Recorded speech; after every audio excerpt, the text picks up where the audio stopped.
Latest news updates కోసం ఇప్పుడే download చేసుకోండి media effects app. Welcome to media effects. Khalistan ఉగ్రవాది హర్దీప్ సింగ్ నిజ్జర్ హత్య కేసులో కెనడా పోలీసులు 3 ఇండియన్లను అరెస్టు చేశారు.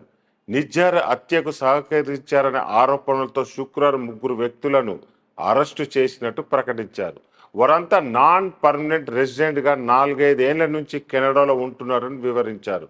నిందితులు కరణ్ బ్రార్, కరణ్ ప్రీతి సింగ్ ఫోటోలు మీడియాకు రిలీజ్ చేశారు. కెనడా పౌరసత్వం పొందిన నిజ్జర్ 2023 జూన్ 18న సర్వేలోని ఓ గురుద్వార్ ముందు హత్యకు గురయ్యాడు. ఈ హత్యలో భారత్ ప్రమేయం ఉందంటూ కెనడా ప్రధాని జస్టిన్ ట్రూడో సంచలన ప్రకటన చేశారు. దీంతో ఇరు దేశాల మధ్య దౌత్య సంబంధాలు దెబ్బతిన్నాయి. ట్రూడో ఆరోపణలు భారత విదేశాంగ శాఖ కొట్టిపారేసింది. నిరాధారణ ఆరోపణలు చేస్తున్నారంటూ కెనడా ప్రధాని ట్రూడోపై మండిపడింది. తగిన ఆధారాలు అందజేస్తే విచారణకు సహకరిస్తామని వెల్లడించింది. తాజాగా కేసులో 3 భారతీయులను కెనడా పోలీసులు అరెస్ట్ చేయడం ప్రాధాన్యం సంతరించుకుంది.